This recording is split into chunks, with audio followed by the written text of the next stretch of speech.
este mapa, digo, ¿qué rol puede llegar a jugar América Latina? Bueno,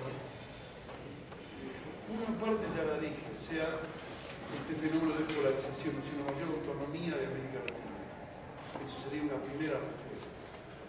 Ahora, esa mayor autonomía de América Latina es una autonomía muy condicionada, porque ¿qué quiere decir la autonomía de América Latina? Si vos sacás a este personaje, al santo, de cómo se llama, de Colombia, que es prácticamente un hombre total de norteamericano, o el loco este de Guatemala, o el presidente de México, que ahora va a haber el PRI en México, que también eso es lo que es. Si hay en América Latina una burguesía que pese a narco y todo, mantiene altos niveles de lucidez, es el núcleo duro de la burguesía mexicana, que el paso del PAN al PRI quiere decir también para los mexicanos un paso hacia América Latina, pero a veces aparte la cosa, ¿no? Pero digamos, eso es un primer tema. Ahora, si saca uno a los mexicanos y a los colombianos, ¿qué te queda? Te queda la América Latina progresista. O sea, Argentina, Chile, déjalo por ahí. Eso, o sea, pobre Piñera ya no es esperanza para nada. Argentina, Bolivia, Uruguay, Brasil, Perú, Venezuela, Ecuador, Nicaragua. ¿Qué quiere decir eso? Eso quiere decir, a mi criterio, que en la región se produce una violentísima crisis política combinada en algunos casos con un agotamiento económico, eso fue el caso argentino. En otro donde es discutible el nivel de agotamiento económico, no sé si se puede hablar de eso, pero sí un derrumbe político, ese es el caso boliviano. En otro donde efectivamente hay derrumbe económico y derrumbe político fue Ecuador. El otro donde hubo un desmoronamiento político, en realidad que no está asociado con el derrumbe del modelo económico, sino más bien con el modelo de distribución al interior de ese modelo económico, que era Venezuela. O sea, el modelo concentrador de ingresos del periodo de la coalición entre demócratas cristianos y socialdemócratas, Becos y Copellanos, eso se agota, yo diría, a comienzos de los 90. Es cuando se produce el Caracazo, después se produce la insurrección de Chávez y se produce el desmoronamiento del sistema político, que lo que va a producir es una reorganización del sistema de distribución de ingresos en Venezuela. Después los discursos y todo lo demás. Ahora, ¿cómo se sostienen esos sistemas progresistas? Habría que hablar sobre Brasil algo, pero después si le interesa podemos hablar también sobre Brasil. Pero digamos, ese sistema progresista implica, a nivel de discurso, es el fin del neoliberalismo. Ese es el discurso que hay. En realidad son grandes movimientos de cambio político con fuertes componentes de corrección, podemos llamarlas keynesianas moderadas, keynesianas menos que moderadas, como es en el caso uruguayo, o keynesianas radicales, a mi entender yo calificaría así a los Chávez, incluso con un discurso más bien socialista, pero que yo creo que no es mucho más que eso.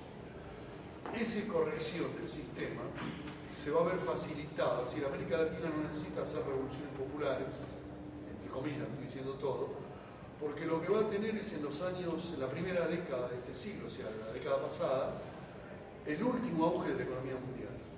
O sea, las commodities suben los precios como locos, se exporta petróleo, sube el precio, trigo sube el precio, maíz sube el precio. Hay un ingreso de fondos colosal en la región. Ese ingreso colosal no se da con los modelos súper concentradores de ingresos y los viejos sistemas políticos, sino con una renovación política y una suavización de los sistemas de redistribución de ingresos. Eso le permite dar gobernabilidad a todos los sistemas, incluso en algunos lugares con transformaciones muy fuertes, como es el caso boliviano, incluso hay toda una recomposición étnica de ese país, ¿no es cierto?, donde hay una población sumergida que empieza a tener personalidad política. En el caso venezolano se parece, porque también hay un 60% de la población que no existía políticamente y que ingresa a la política, pero ingresa a la política porque ingresa también a la distribución de ingresos, digamos. Es una combinación de ese tipo de fenómenos. Ahora, estos progresismos se sostuvieron en América Latina, en realidad, se sostenían con un discurso antineoliberal, incluso con una práctica antineoliberal, pero en realidad beneficiándose de la última prosperidad neoliberal a escala mundial. O sea, a escala mundial todavía sigue creciendo los Estados Unidos, sigue creciendo la Unión Europea, los chinos crecen al 12%, exportando a los norteamericanos, y entonces Brasil le vende soja a los norteamericanos, a los chinos, nosotros también, pero además como los brasileños prosperan, nosotros le vendemos industria a los brasileños. En fin, hay toda una prosperidad del capitalismo latinoamericano que lo facilita esa coyuntura mundial. Ahora, la coyuntura mundial está cambiando. Y entonces la cuestión es el futuro. El futuro es qué va a pasar con esos progresismos. Esos progresismos se van a encontrar con que la posibilidad de redistribuir ingresos derivados de su inserción comercial internacional se van a achicar muchísimo. Eso va a haber problemas por ese lado. Por otro lado, hay algunos de estos países que están altamente financiarizados, como es el caso de Brasil, y entonces la turbulencia financiera internacional en un país donde la política, por ejemplo, antiinflacionaria o monetaria, lo que sea Brasil, es la misma en la época de Lula que en la época de Cardoso. Ellos siguieron con tasas de interés muy altas, eso provocó grandes entradas de capitales golondrinas a Brasil. Acumularon Brasil, es uno de los países después de China y de eso, de los que tiene más títulos del Tesoro norteamericano, tiene 150.000 millones de dólares en títulos del Tesoro. Entonces ahí hay esos flancos débiles, pero en general, digamos que la bonanza del comercio internacional se termina. También es cierto que no era seguro que esa bonanza del comercio internacional se iba a combinar en la región con un cambio medianamente keynesiano. Podían haber seguido los neoliberales, lo cual seguramente hubiera armado una cosa más parecida a la de Colombia o a la de México. O sea, hubiera habido gran prosperidad de clases medias y altas, y los de abajo le hubieran tirado alguna chuchería, pero muy poquito, digamos, ¿no? Y en algunos lugares lo que pasa es que la devastación imperial en la región fue tan grande, en los 80 y sobre todo en los 90, que provocó una situación de ingobernabilidad en muchos de los países de la región. Yo creo que el caso boliviano era que nadie más podía gobernar más que esto que hay ahora.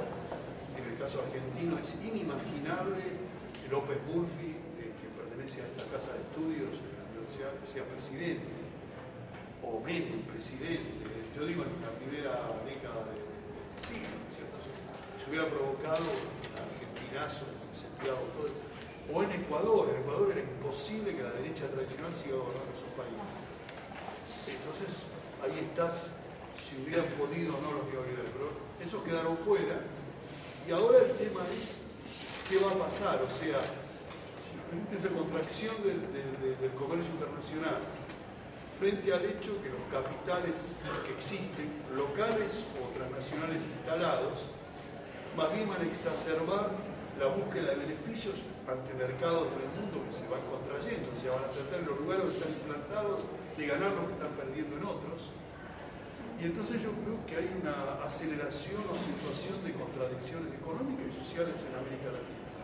Yo creo que hay una especie, los progresismos están llegando a una especie, yo llamaría de hora cero, hora de la verdad, lo cual en algunos lugares plantea situaciones muy alocadas que no se pueden entender si se miran así muy pegadito, a medio metro de distancia. Hay que alejarse un poco para entender que las incoherencias en realidad forman parte de una dinámica que está entrando en crisis. Por ejemplo, en el caso boliviano. En el caso boliviano, en estos momentos, no aparece la posibilidad de una alternativa de derecha de Evo Morales, sino también a oposiciones populares por lo burgués que tiene Evo Morales. O sea, cuando quiere hacer la ruta en el Tigris, o se manda el gasolinazo, entonces aparecen protestas populares. Y entonces este hombre está, si le hace caso a los brasileños que le ofrecen inversiones, o las presiones de abajo que le dicen, no, esto no, porque nosotros no queremos esto. Entonces, ahí hay lo mismo es el caso de Ecuador. O en última instancia, yo tomaría el caso de la Argentina.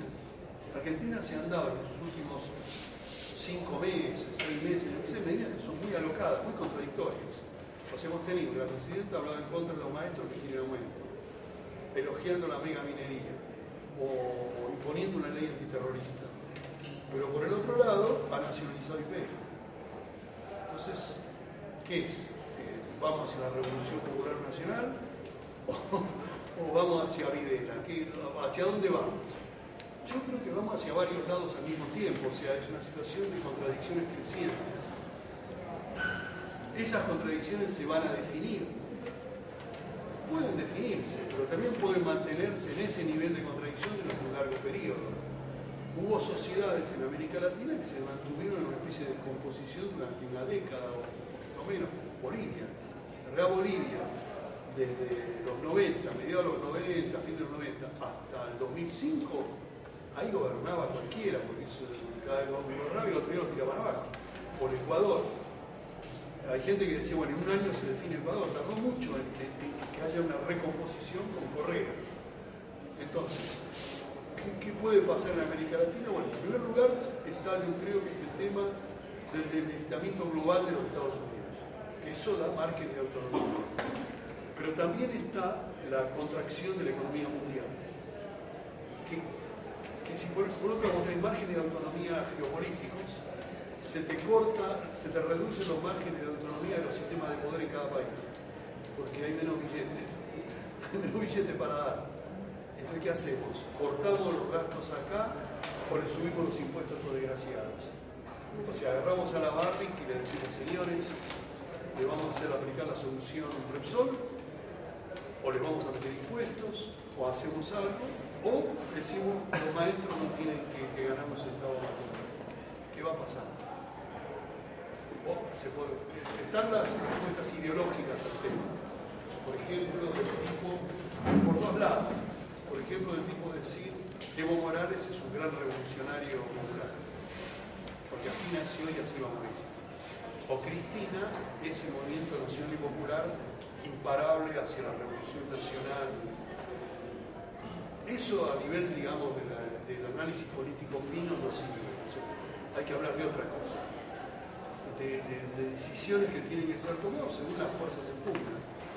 Entonces, yo diría, si efectivamente en el caso boliviano hay un movimiento popular que va a ir creciendo, bueno, al final va a decir, bueno, señores, o sacan de estas últimas cosas que hay acá, o hacemos, eso yo le decía cuando comencé a quedar en Venezuela, a raíz de una pavada que estuvo haciendo Chávez, que Chávez dice mucho que ama a Perón, que es peronista, bueno, que el comandante, ya que le gusta tanto el general, yo le recuerdo, que usted no sabe lo que decía el general, que los pueblos avanzan con sus dirigentes a la cabeza, con la cabeza de sus dirigentes. Entonces, Evo Morales puede ser eso, con él a la cabeza, con su